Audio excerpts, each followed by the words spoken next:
सकूं. I had to complete it yesterday actually, but I could not have class with you yesterday, तो इसलिए मैंने कहा जल्दी से कवर हो जाए, इसलिए मैंने कुछ चीजें जल्दी से बना दी हैं, समझा देता हूँ अभी. और एक क्वेश्चन मैंने आपको दिया हुआ है, यू शेप ट्यूब के अंदर वाटर लेवल या मर्करी लेवल उसके अंदर सिंपल हार्मोनिकली मूव करता है, वो किस तरह करता है वो आपको बताना मुझे.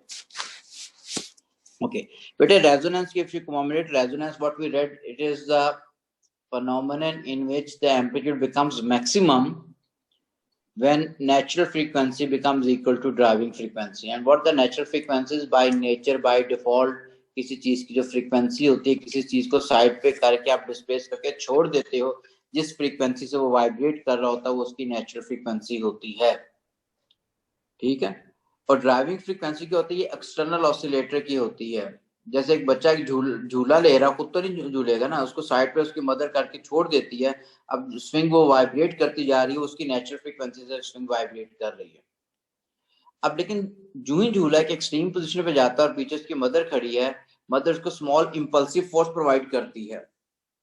ठीक है, स्मॉल इंपल्सिव फोर्स प्रोवाइड करेगा. मदर की फ्रीक्वेंसी जो होगी, अब वो ड्राइविंग फ्रीक्वेंसी, वो ड्राइव करवाती जा रही है, उसको एनर्जी देती जा रही है. अब एनर्जी देती जा रही है, एनर्जी का फॉर्मूला क्या होता है, half m omega square x not square. Mother system के अंदर है जो एनर्जी, अगर उसको ऑसिलेटिंग ऑब्जेक्ट को देती जा रही है तो उसका एम्पलीट्यूड क्या होना शुरू हो जाएगा, इंक्रीज करना शुरू हो जाएगा. इस चीज को आप कह रहे होते हो this is resonance, the phenomenon in which there is remarkable increase in the amplitude of vibrating body when the driving frequency equals to natural frequency. ठीक है. अच्छा, अब इसके बाद बेटे हमारे पास जो है कि मैंने ग्राफ शो किया हुआ ये वाला between natural and driving frequency जो है.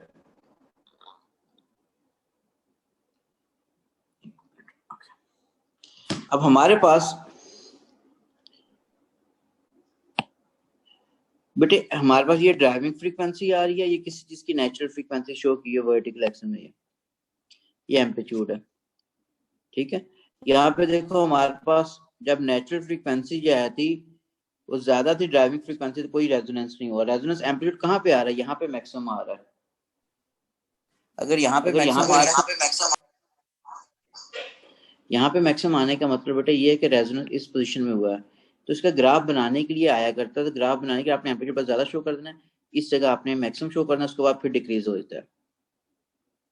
ठीक है. एग्जाम्पल बेटे दूं, ये मैं स्विंग की एग्जाम्पल दे रहा हूँ. अभी भी ये वाइब्रेट कर रहा है, अगर एक बच्चा इस स्विंग के ऊपर या पेंडुलम की, तो ये नेचुरल फ्रीक्वेंसी से वाइब्रेट करेगा. ये सपोज मदर है इसकी बच्चे की. ठीक है. अब इसको अगर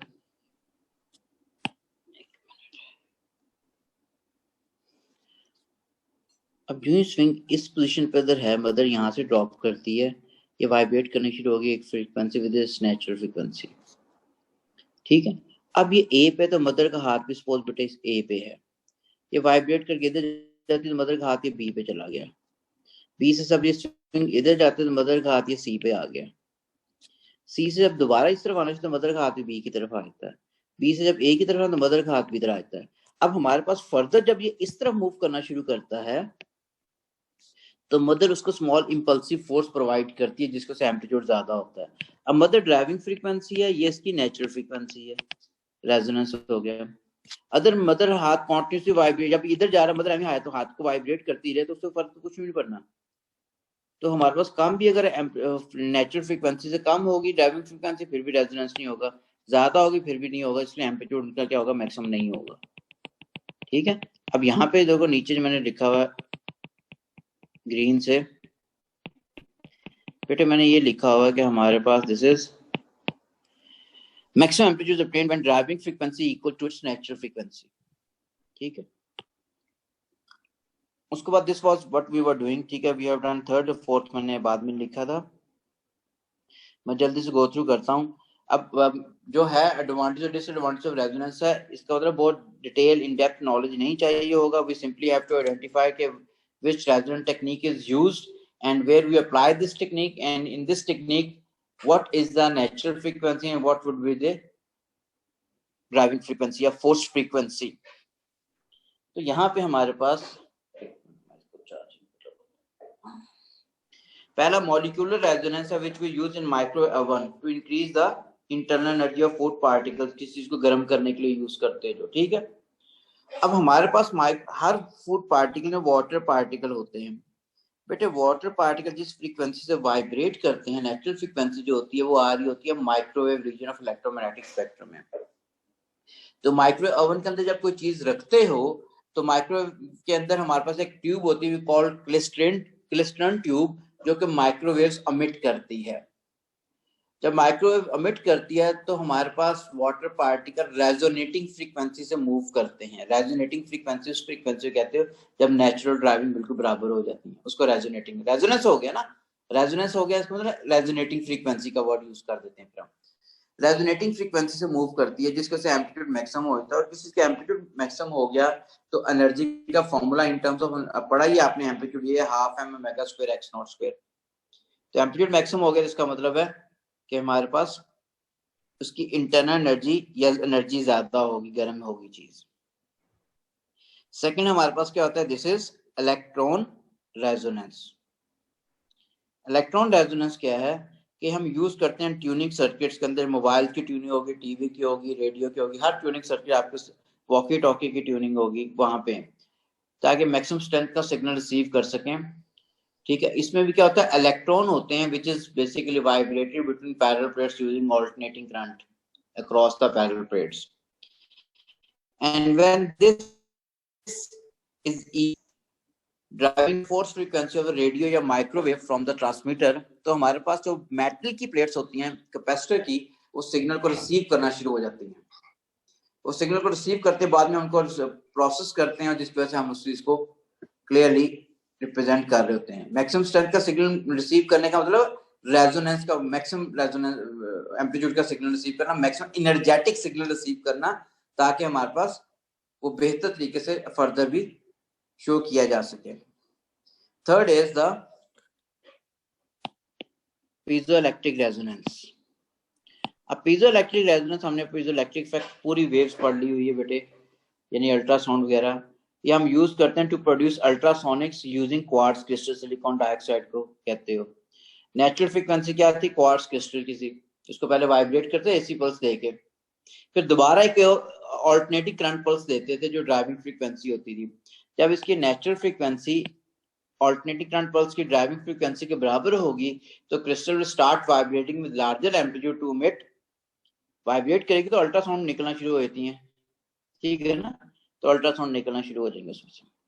फोर्थ वन बेटे हमने पढ़ना है मैग्नेटिक रेजोनेंस इमेजिंग, ठीक है, मैग्नेटिक रेजोनेंस इमेजिंग, जिसे आप MRI भी कह रहे होते हो। दिस इज MRI, हॉस्पिटल में जो करवाते हैं। ये किससे यूज करते हैं बेटे, ट्रांसफर सेक्शन देखने के लिए as a non invasive technique. Non invasive technique mean externally placed devices के थ्रू इंटरनल एबनॉर्मेलिटीज को पढ़ना।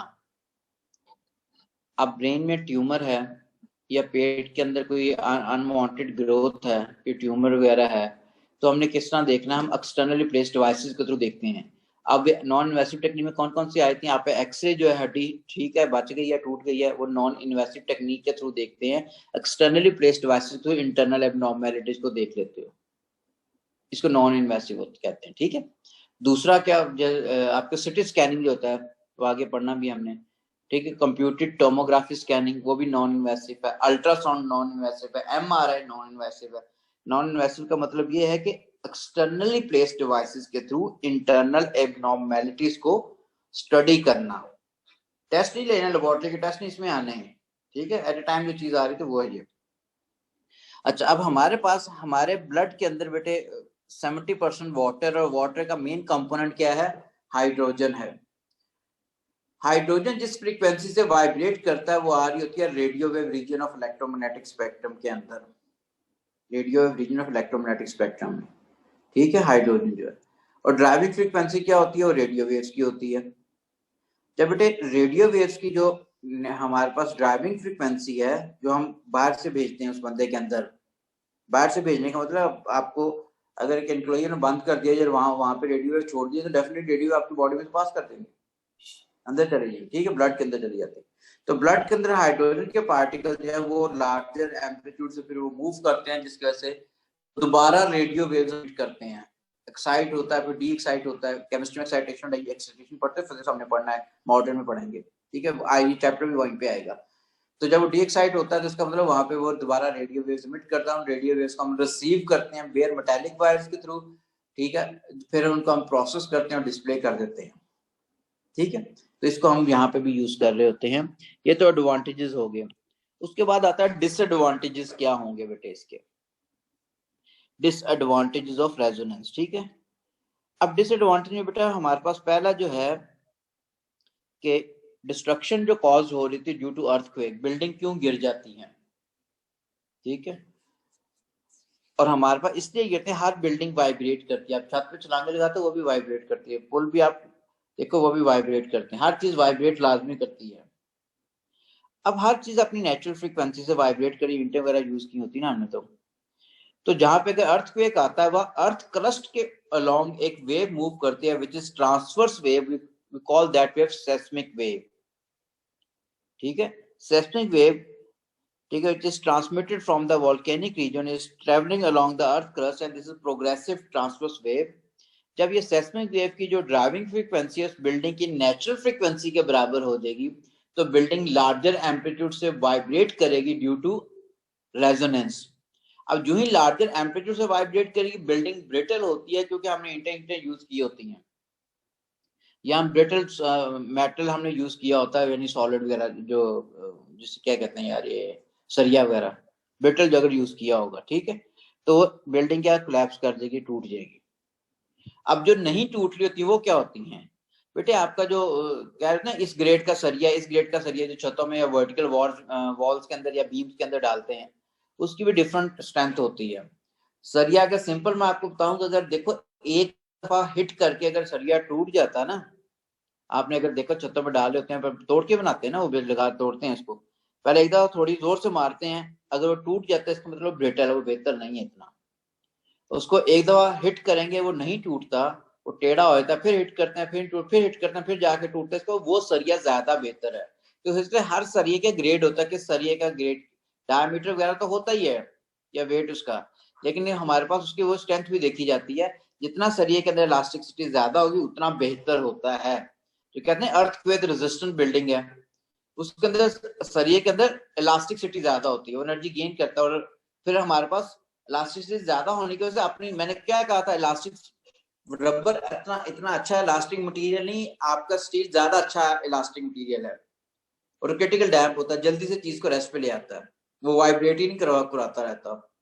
तो जो हमारे पास ऐसी बिल्डिंग जो अर्थक्वेक की वजह से नहीं टूटती, जो ही उसमें भी सेस्मिक वेव आती है, वो भी बिल्डिंग वाइब्रेट करती है, उसमें भी रेजोनेंस होता है, लेकिन हमारे पास वो जो सरिया यूज किया होता है विद रीइंफोर्स्ड कंक्रीट, वो जल्दी से उस बिल्डिंग को रेस्ट पे ले आता है, क्रिटिकल डैम्पिंग की वजह से जल्दी से रेस्ट पे ले आता है, कंक्रीट से वाइब्रेट नहीं करती रहती, जिस वजह से वो टूटती नहीं है, ठीक है। तो डिस्ट्रक्शन जो कॉज होती है अर्थक्वेक की वजह से, वो रेजोनेंस की वजह से होती है।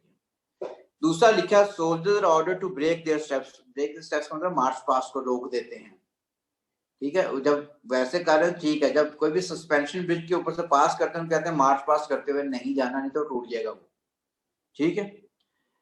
रीजन क्या होती है, जब सोल्जर जो ब्रिज है हर अपनी नेचुरल फ्रीक्वेंसी से वाइब्रेट करता है, जब सोल्जर्स वहां पे मार्च पास करते हुए जा रहे होते हैं तो उनकी ड्राइविंग फ्रीक्वेंसी आती है बेटे, उनकी ड्राइविंग फ्रीक्वेंसी जब उसकी नेचुरल फ्रीक्वेंसी के ब्रिज के बराबर हो जाएगी, तो ब्रिज लार्जर एम्पलीट्यूड से वाइब्रेट करेगा, जिस वजह से कोलैप्स कर देगा, ठीक है। क्योंकि जिन स्ट्रिंग से सस्पेंड किया होता है उनकी टेंसाइल स्ट्रेंथ इतनी नहीं होती, वो टेंशन को बियर कर सकें, एक तो वेट भी लग रहा होता है ना, वेट भी सोल्जर्स का लग रहा होता है, दूसरी इंपल्सिव फोर्स भी लगती है, इतनी ज्यादा फोर्स वो बियर ही नहीं करती, तो टूट जाती है।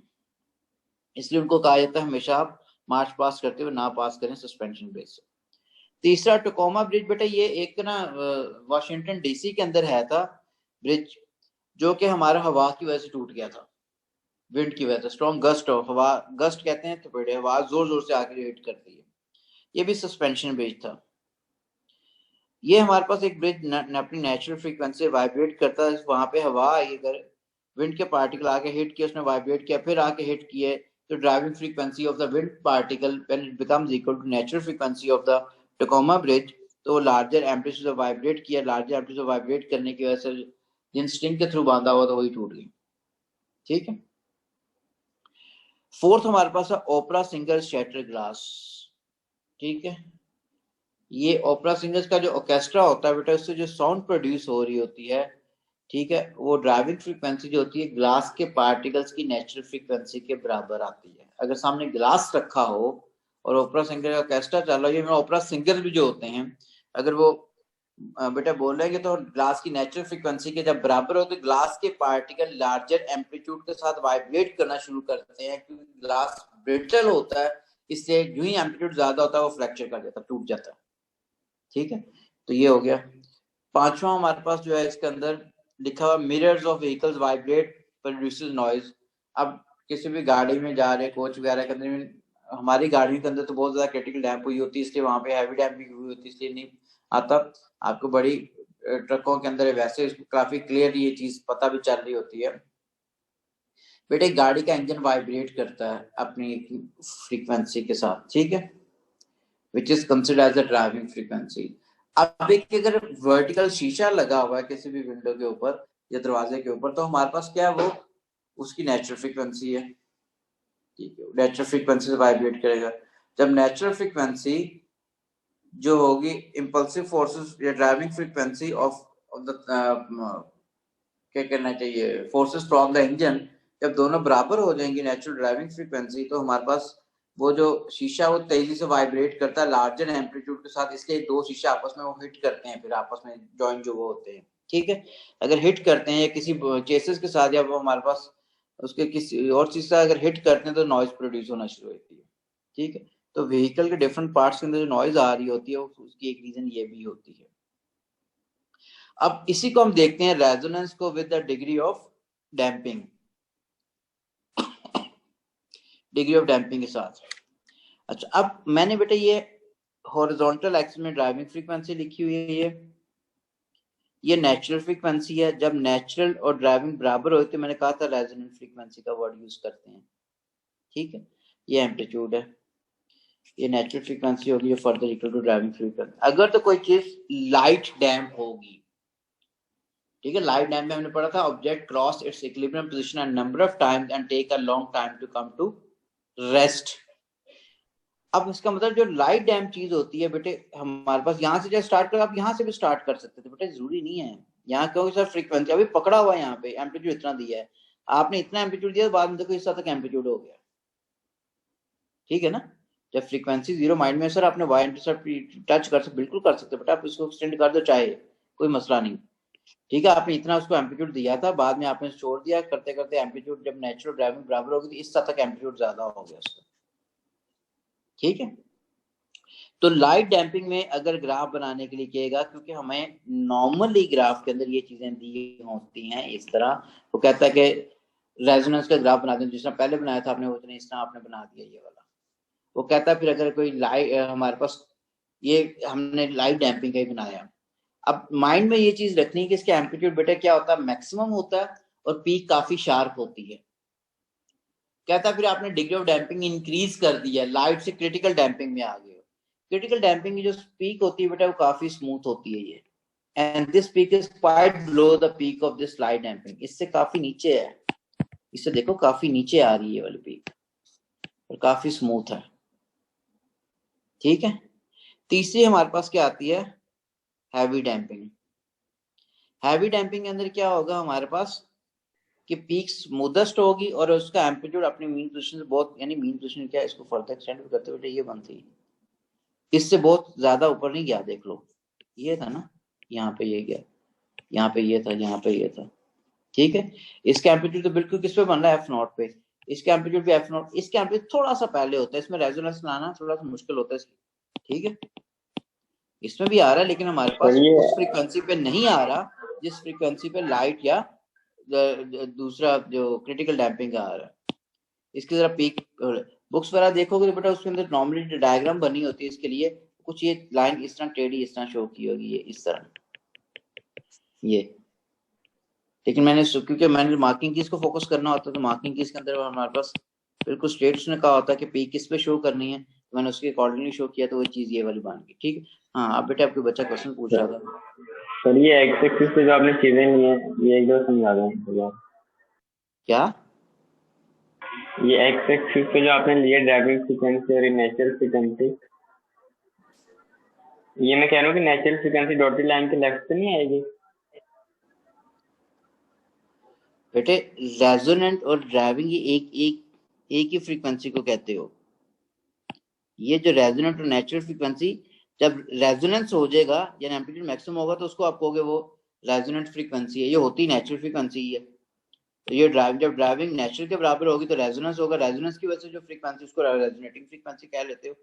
ये बस वर्ड यूज होता है। Resonating frequency is the natural frequency ही होती है किसी चीज की।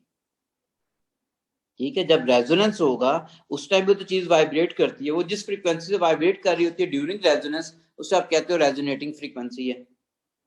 ये चीज है सारी। ठीक हो गया? अच्छा, अब ये नोट ही लिखा हुआ जो मैंने अभी आपको सारे समझाए हैं बेटे, मार्किंग कीज लिखी है डिफरेंट। लिखा हुआ the peak of curve at resonance depends upon the degree of damping. कि पीक शार्प होगी, कितना एम्पलीट्यूड होगा, it is depending upon degree of damping. लिखा हुआ the peak is very sharp with greatest amplitude for resonance for light damping. ठीक है, the peak is smooth with same resonating frequency so that the light damping so as that of light damping in case of critical damping। critical damping में जो peak बनानी है आपने F0 पे ही बना देनी है।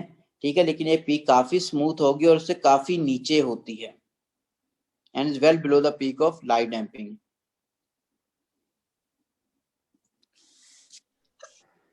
फोर्थ में, in heavy damping the peak is smoothest with the least increase of amplitude। its resonating frequency is a bit lesser than that of light or critical damping। जरा पहले आई थी। फिफ्थ में लिखा, the frequency at maximum amplitude shift gradually towards lower frequency and peak becomes flatter if we increase the degree of damping from light towards heavy। तो ये amplitude भी कम होता जा रहा होता है जो आप लाइट से हैवी की तरफ जा रहे होते हो। एक तो हमारे पास रेजोनेटिंग फ्रीक्वेंसी डिक्रीज करती जा रही होती है, दूसरे पीक स्मूथ होती जा रही होती है और उसका एम्पलीट्यूड भी बहुत ज्यादा इंक्रीज नहीं कर रहा होता है। ठीक है, ओके, ये कंप्लीट हो गया चैप्टर। सर हमें एक्सप्लेन तो नहीं करना पड़ेगा पेपर के अंदर ये पीक बेटे ये क्यों शार्प होती है या स्मूथ? नहीं यार, जिस सिलेबस है वही करवानी, कोई नहीं है। आपने ये डायग्राम बनानी आनी चाहिए, वो पूछ सकता है। ठीक है, और डायग्राम जो पूछ सकता है तो डायग्राम की मार्किंग की होती है, ये मैंने मार्किंग कीज लिखी हुई है सारी। ठीक है सर, ये सारी marking.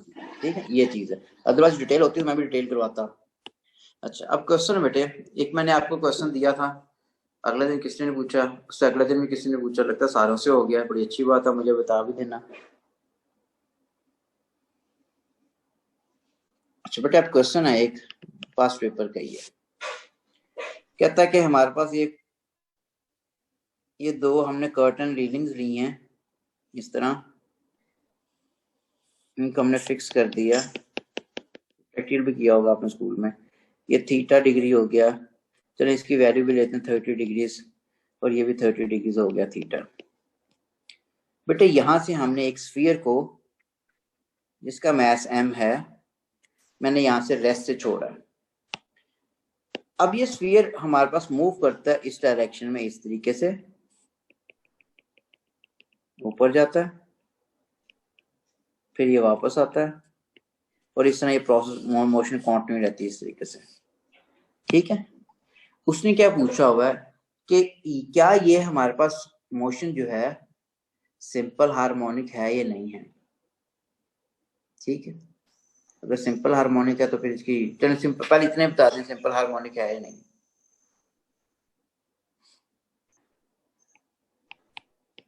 Justify either motion of sphere a marble is simple harmonic or not। अच्छा, अब माइंड में अगर कुछ और चीज आ रही हो बता दो बेटा। सिंपल हार्मोनिक मोशन इस इक्वेशन को जस्टिफाई करती है। You should have a relationship like this way. Displacement is always taken from the mean position and mean position which we are taking वो लोअर साइड पे बिल्कुल नीचे जहां पे वी बना हुआ है ना, वी का जो पिवट पॉइंट है वो हमारे पास उसकी मीन पोजीशन बनती है। पास पेपर के क्वेश्चन नंबर 14 का उसने पूछा कि ये सिंपल हार्मोनिक मोशन है या नहीं है। सर है। अच्छा है, क्यों? सर जब हम लोग ऊपर की तरफ जाएं राइट साइड पे तो सर डिस्प्लेसमेंट जो है वो इंक्रीज हो रही है, लेकिन सर एक्सेलरेशन और फोर्स ऑपोजिट साइड पे है। ठीक है, ठीक है, एक्सलेंट। और कोई?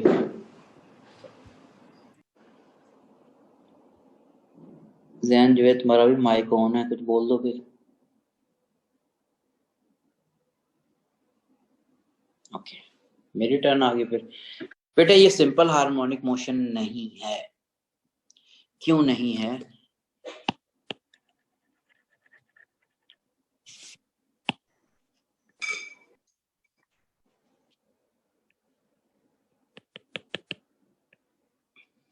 यहाँ पे अगर है, अगर फोर्स आइडेंटिफाई कौन कौन से लग रही, वेट लग रही है यहाँ पे। Okay, m g. दूसरी फोर्स कौन सी? Normal action. वेट को जरा रिजॉल्व करो इसके कंपोनेंट्स के अंदर क्या बनते हैं। वेट को रिजॉल्व किया तो ये कंपोनेंट ये हो गया। Second component is this one. Incline plane में पढ़ चुके हैं, जो एंगल ये होता है, ठीक है। सपोज 30 लिया तो मैंने वही 30 डिग्री हो जाएगा। This will be m g cos of theta, m g sine theta, ठीक। ऑल द डिस्प्लेसमेंट इस तरफ इंक्रीज कर रही है बेटे, डिस्प्लेसमेंट की डायरेक्शन यही है, एक्स लिख रहा हूँ, ठीक है। अच्छा, अब बेटे हमारे पास हमने पहले क्या वर्किंग रूल पढ़ा था? Draw a free force diagram representing all the forces. तो फ्री फोर्स डायग्राम के according we represented all the forces acting here, ठीक है। सेकंड स्टेप क्या होता है? Find the resultant force acting towards centre of circular path. Find the resultant force acting towards equilibrium position. Equilibrium position तो यहीं पे आके रुकना है ना, ये वाली है। तो रिजल्टेंट फोर्स टुवर्ड्स सेंटर अगर देखूं, टुवर्ड्स इक्विलिब्रियम पोजीशन देखूं, तो बेटे हमारे पास क्या बनती है? रिजल्टेंट फोर्स टुवर्ड्स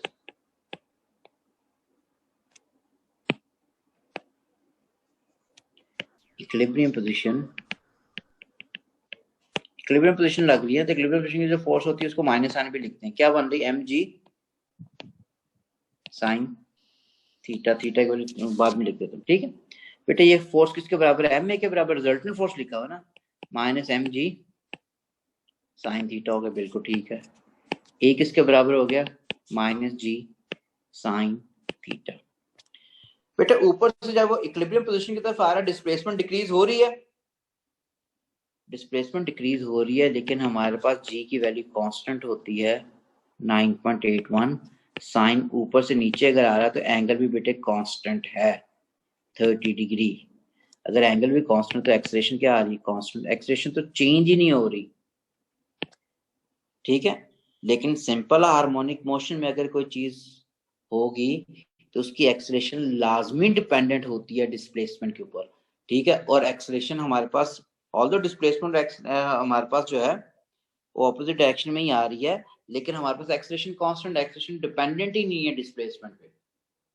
तो हमारे पास ये this is not simple harmonic motion, ठीक है। तो हम लिख सकते हैं since acceleration is independent of displacement। Displacement हमारे पास कम हो रही है, एक्सेलरेशन वहां पे कांस्टेंट है, ठीक है ना। And so does not follow equation of simple harmonic motion which is a is directly proportional to minus x.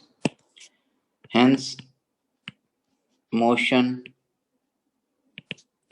of sphere is not simple harmonic।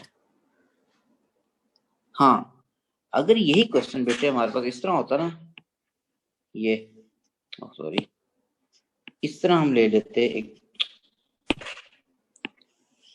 ये हमने एक बॉल ही ले लिया, ठीक है, यहाँ पे किसको हम छोड़ते हैं, तो ये इस तरह मूव, तो ये सिंपल हार्मोनिक होगा। क्यों होगा, यहाँ पे बेटा एंगल चेंज होता जा रहा है ना, कर्व पाथ आ गया है। वहां पे मैंने क्या लिया था, लीनियर पाथ ले लिया था इस तरह, बिल्कुल ये थ्रू जब मूव कर रहा था एक्सेलरेशन कांस्टेंट रहती है इंक्लाइंड प्लेन के ऊपर, ठीक है। अगर ये कर्व में मूव कर रहा होता तो लाजमी ये सिंपल हार्मोनिक होता, लेकिन कर्व पाथ में मूव नहीं कर रहा था, इसलिए सिंपल हार्मोनिक में नहीं आएगा। सर फ्रिक्शनल इफेक्ट्स को भी हम देखेंगे बेटे, अगर उसने कहा हो तो, लेकिन उसने कहा ही नहीं। फ्रिक्शनल फैक्ट्स देखने शुरू हो गए तो फिर क्वेश्चन काफी लेंथी होता है। किसी क्वेश्चन में फ्रिक्शनल फैक्ट पे कोई क्वेश्चन नहीं आया हुआ है ही नहीं, ठीक है सर। अगर फ्रिक्शनल फैक्ट देखना शुरू हो जाए तो फिर उसका मतलब हमने फिर रिजल्टेंट फोर्स भी, हमें फ्रिक्शन की वैल्यू भी गिवन होगी ताकि हम रिजल्टेंट फोर्स पर निकाल सकें। तो कोई क्वेश्चन ऐसा आया नहीं हुआ सो फार पिछले 20 सालों के अंदर जिसने फ्रिक्शन फोर्स के ऊपर इसने इफेक्ट देखा हो कि क्या इफेक्ट पड़ता है और क्या जिसने उसको फर्दर कैटर करना है हमने, यानी नहीं है सिलेबस में करने का मतलब। जी सर मतलब आप ये कह रहे हैं ना कि जहाँ पे एंगल चेंज होगा वहाँ पे सिंपल हार्मोनिक मोशन होगी। हाँ, एंगल चेंज होगा तो बेटा वही मैं बिल्कुल यही कह रहा हूँ, ठीक है। एंगल चेंज होगा तो मतलब वहाँ कि पे स्ट्रेट पाथ जहाँ भी होगा सर, ये लीनियर में नहीं होगा सिंपल हार्मोनिक। माइक को थोड़ा सा नीचे करके बोलो, तुम्हारी आवाज इतनी वो एको आ रही है, वो समझ नहीं आती बेटे। सर मैं कह रहा हूँ कि जिस तरह ये स्ट्रेट पाथ जहाँ भी आएगा इस तरह लीनियर, तो वहाँ सिंपल हार्मोनिक नहीं होगा। वहां सिंपल हार्मोनिक नहीं होगा। देखो हमने सिंपल पेंडुलम की पढ़ी है ना, सिंपल पेंडुलम बेटा जो मूव कर रहा होता है, अगर देखो तो ये कर्व पाथ आ रहा होता है, ये देखो इस तरह कर्व आता है, ये कर्व जा रहा होता है, इससे इस पाथ पे जो चीज मूव कर रही होगी इसका मतलब है तो वो सिंपल हार होगा। अगर हमारे पास वो बिल्कुल सीधा आ रहा होता तो फिर ये सिंपल हार्मोनिक में भी नहीं बनती, ठीक है। अच्छा जी, अब मैंने बेटा एक क्वेश्चन दिया था आपको कि एक यू शेप्ड ट्यूब है, उसमें पानी डालते हो, क्या वो सिंपल हार्मोनिक मोशन को एग्जीक्यूट करेगी या नहीं करेगी।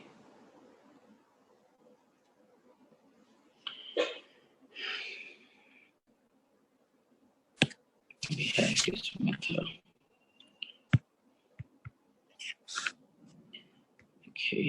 इसी में होना चाहिए।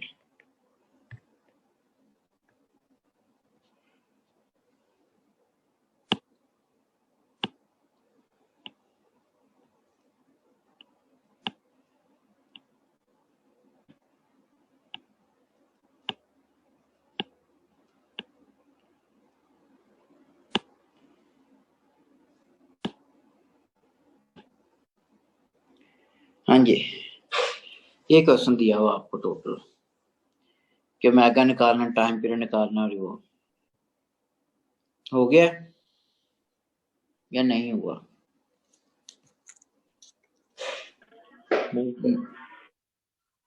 नहीं हुआ नहीं, या किया को नहीं किया तो कर लो, 5 मिनट वेट कर लेता हूँ। 37 होगी, 40 में वैसे भी डिस्कनेक्ट हो गया, आके मैं कर देता हूँ फिर आके। इन द मीन टाइम कोशिश कर लो, नहीं तो मैंने तो करवाना ही करवाना फिर।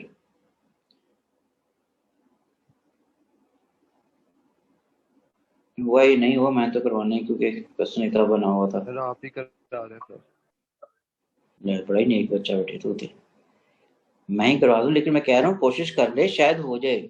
और हो जाएगा, मुझे पता नहीं, इतना कोई है ही नहीं इसके अंदर, मैं तो करवाना ही है। हर चीज स्पेसिफाई कर दी हुई इसके अंदर, सिंपल आपने थोड़ी सी एफर्ट करके जो वर्किंग रूल हमने पढ़ा उसी वर्किंग रूल को आपने अप्लाई करना है in order to get this one. पहला फ्री फोर्स डायग्राम है, फिर रिजल्टेंट फोर्स टुवर्ड सेंटर। देखो रिजल्टेंट फोर्स टुवर्ड सेंटर क्या प्रेशर डिफरेंस की वजह से बननी है वो, और इक्वेट कर दो उसको एम में से, एक्सेशन की फॉर्म में इक्वेशन ले आओ, फिर फर्दर उसको a equal to minus omega square x से कंपेयर करना होता है। उसके बाद आपने ओमेगा आ जाएगा, वहां से टाइम पीरियड और फ्रीक्वेंसी आ जाएगी आपको। देखो पहले खुद ही,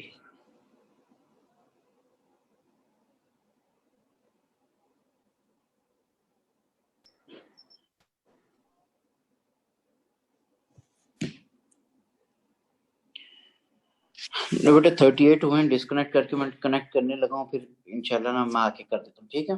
38 हुए डिस्कनेक्ट कर दो, मैं अभी इनवाइट भेजने लगा हूँ, जल्दी से आ जाना 40 तक बाई ऑल में, ठीक है। अब डिस्कनेक्ट कर भी देना, ठीक है, नहीं तो मुझे टाइम ज्यादा लग जाता है बेटा। हमारे पास यहाँ से किसी बच्चे ने, मैंने कहा था ब्लॉक किया है यहाँ से, यहाँ से अगर ब्लो करते हो तो ये लेवल इसका नीचे हो जाएगा, जितना लेवल इसका नीचे होगा उतना लेवल दूसरी तरफ से राइज कर जाएगा, ठीक है, उतना लेवल दूसरी तरफ से राइज कर जाएगा। अब यहाँ अब ब्लो करने के बाद आपने फोर्स जो 0 कर दिया, अब इसमें एटमॉस्फेयर प्रेशर रिएक्ट कर रहा था यहाँ पे, ठीक है। अब इस जगह पे अगर मैं प्रेशर देखूं, यहाँ पे भी एटमॉस्फेयर प्रेशर, ये भी एटमॉस्फेयर प्रेशर राइट पे भी, ठीक है। तो प्रेशर डिफरेंस की वजह से बेसिकली इसने फर्दर मूव करना है। तो अगर मैं रिस्टोरिंग फोर्स देखूं हमारे पास जो लग रही है इसके अंदर, वो कौन सी होगी, ठीक है। तो हमारे पास रिस्टोरिंग फोर्स, रिस्टोर जो ओरिजिनल पोजीशन पे ले, कौन सी बेटे, ये अपवर्ड डायरेक्शन में इसने मूव करना, रिस्टोर, ये फोर्स यहाँ पे, ये फोर्स ये, ठीक है, कोई एक फोर्स लेनी है, वो आना प्रेशर डिफरेंस की वजह से ये रिस्टोरिंग फोर्स, ठीक है, which move the liquid towards mean position, ठीक है, is caused due to pressure difference,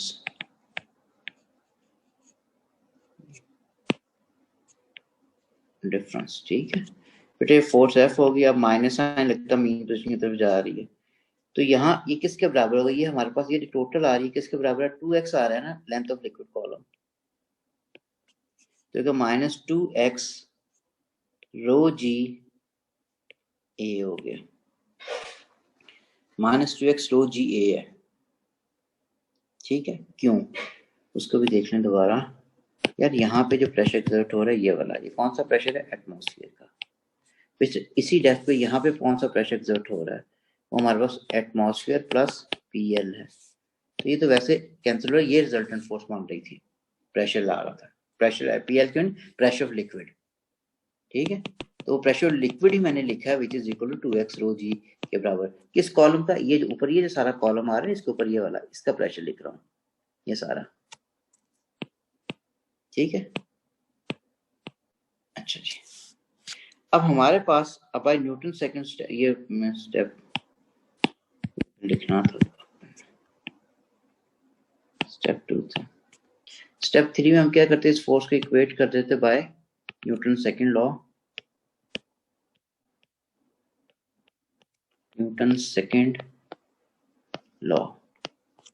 ये फोर्स को मैंने एम ए ले लिया, माइनस 2x रो जी ए हो गया, ठीक है। एम को मैं एम मैस आ रहा है लिक्विड का, उसको हम फर्दर लिख सकते हैं, this is rho v a minus 2x rho g a. क्यों मैं लिख रहा हूँ इस फॉर्मेट में, ताकि मेरे पास ओवरऑल जो है जो कैंसिल होने, डेंसिटी वगैरह कैंसिल हो जाए, ठीक है। तो अभी मैंने कैंसिल किया बेटा।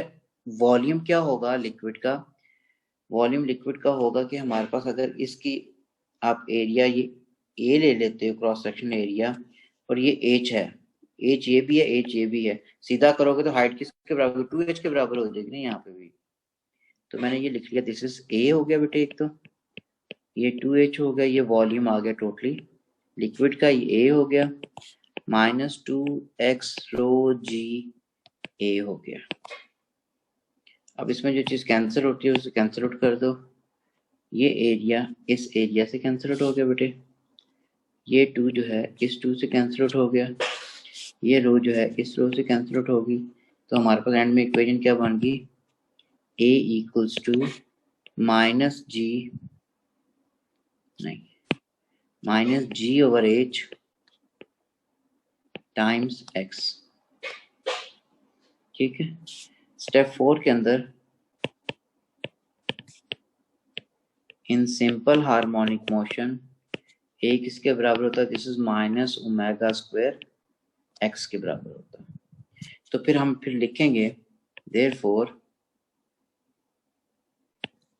ओमेगा स्क्वायर किसके बराबर हो गया, this is g over h के, और ओमेगा को फर्दर लिखते हो तो this further equal to g और एच अंडर रूट हो गया। अब फर्दर आपने इसके अगर निकालते हो स्टेप 5 के अंदर टाइम पीरियड वगैरह बेटे, ठीक है, time period which is t is equal to 2 pi over omega, I'm running out of space, मैं डायरेक्ट लिख देता हूँ 2 pi under root h over reciprocal लिख लेना डायरेक्ट, ये आ गया, ठीक है। और दूसरी चीज का हमारे पास क्या आ गई, अगर हम फ्रीक्वेंसी निकालते हैं इसकी which is f equals to omega over 2 pi, तो इसको बेटे फर्दर करोगे 1 over 2 pi ओमेगा किसके बराबर हो जाएगा, जी ओवर एच के अंदर।